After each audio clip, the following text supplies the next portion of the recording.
नमस्कार, श्री महाकाल लोक टीवी में आप सभी का स्वागत है। आपके साथ मैं हूं प्रियंका। आइए रुक करते हैं आज की तमाम खबरों की ओर। केरल के अलाधूर में प्रधानमंत्री नरेंद्र मोदी ने जनसभा को संबोधित करते हुए कहा कि यहां की सीपीएम के मुख्यमंत्री 3 साल से लगातार झूठ बोल रहे हैं। इस कोऑपरेटिव स्कैम के पीड़ितों को उनका पैसा वापस मिलेगा।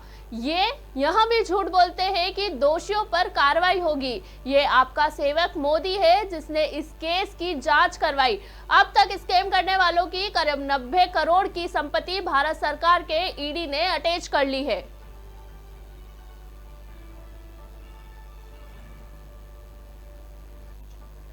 साथियों, यहां सीपीएम के मुख्यमंत्री 3 साल से लगातार झूठ बोल रहे हैं कि इस कोऑपरेटिव स्कैम के पीड़ितों को उनका पैसा वापस मिलेगा।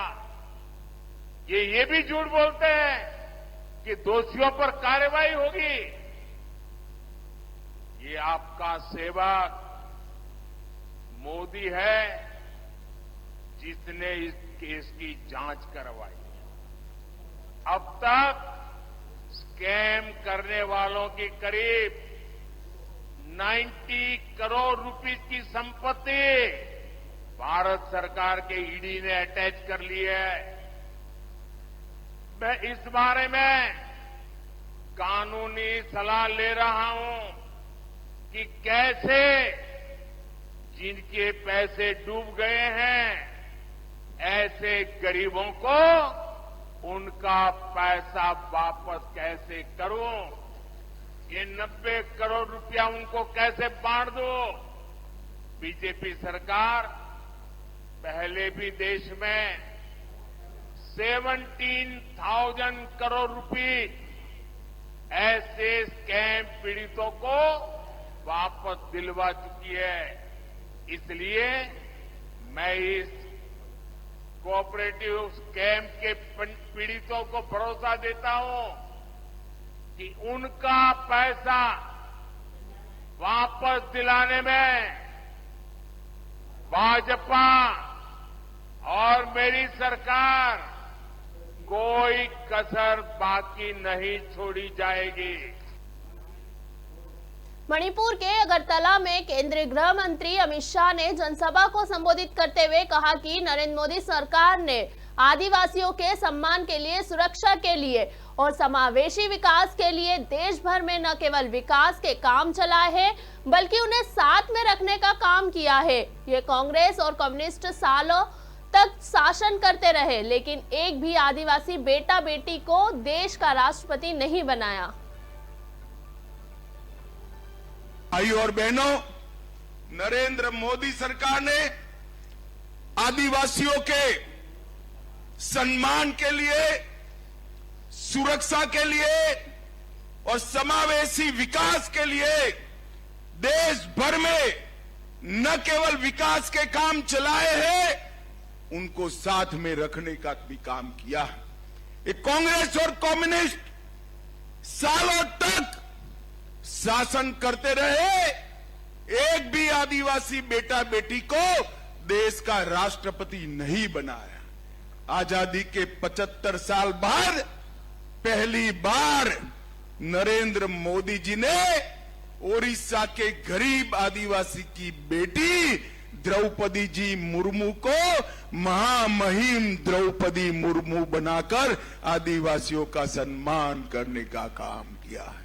सैकड़ों करोड़ों रुपया खर्च कर कर, सैकड़ों करोड़ों रुपया खर्च कर कर आदिवासी पूर्वज हमारे जो देश के लिए काम करे उनके म्यूजियम बन रहे हैं। और मैं आज बताना चाहता हूं, हर म्यूजियम में हमारे राजा साहब का प्रतिमा भी है। ये हम सब के लिए गौरव का विषय है।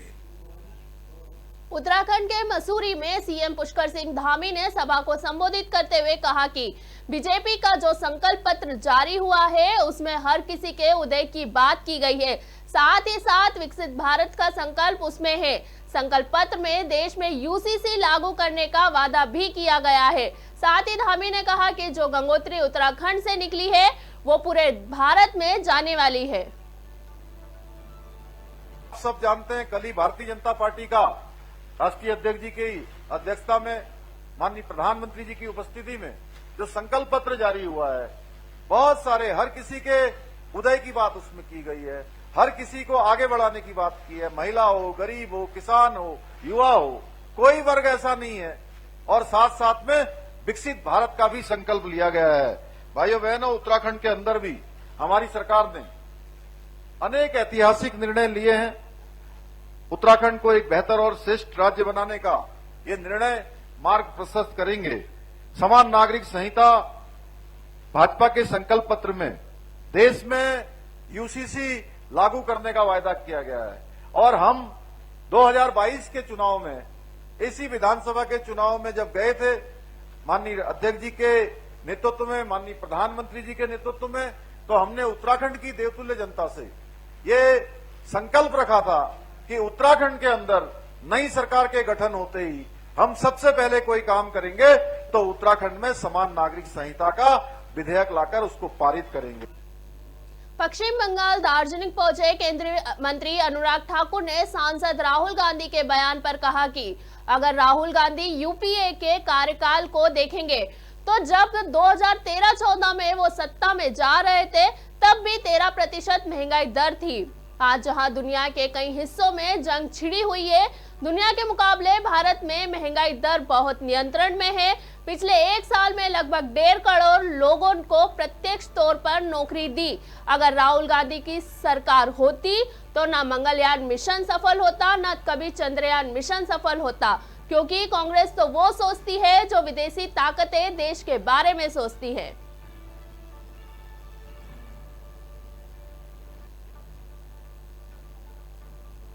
मुझे लगता है श्रीमान राहुल गांधी जी अगर यूपीए के कार्यकाल को देखेंगे तो 2013-14 में भी जब वो सत्ता से जा रहे थे तब भी 13% महंगाई दर थी।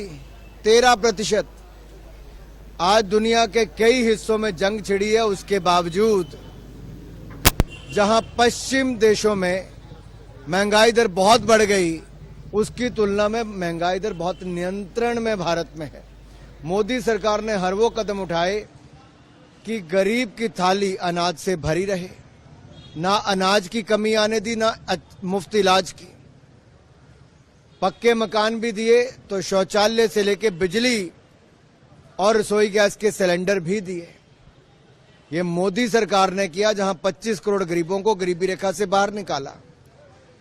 43 करोड़ मुद्रा लोन देकर अपने पांव पर खड़ा होने का अवसर दिया और अब आगे उसकी राशि को दुगना करने का काम, यानी कि 20 लाख रुपया, 10 लाख वाले को 20 लाख कर देंगे, मोदी सरकार ने तय किया है। और यही नहीं, हमने इसके अलावा पिछले 6 सालों में 7 करोड़ 60 लाख लोगों ने ईपीएफओ में रजिस्ट्रेशन की। इससे पता चलता है फॉर्मल इकोनॉमी में भी रोजगार के बड़े अवसर बढ़े हैं। पिछले 1 साल में लगभग 1.5 करोड़ लोगों को प्रत्यक्ष तौर पर नौकरी सीधा फॉर्मल सेक्टर में मिली, तो उतनी इनफॉर्मल सेक्टर में मिली होगी।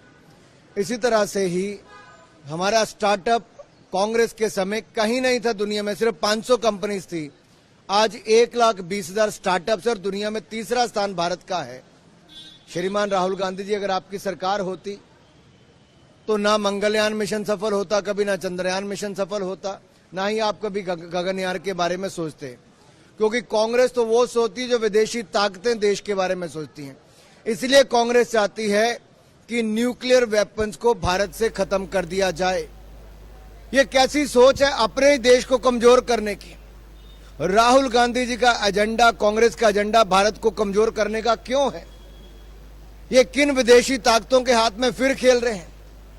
यूं क्यों भारत की सुरक्षा की दृष्टि से इन्होंने अपने 10 साल में तो कमजोर किया ही। ना बुलेट प्रूफ जैकेट दी, ना लड़ाकू विमान दिया, ना लेटेस्ट हथियार दिए, और अब विपक्ष में रहकर भी ये लोग न्यूक्लियर वेपन्स को खत्म करने की बात करते हैं।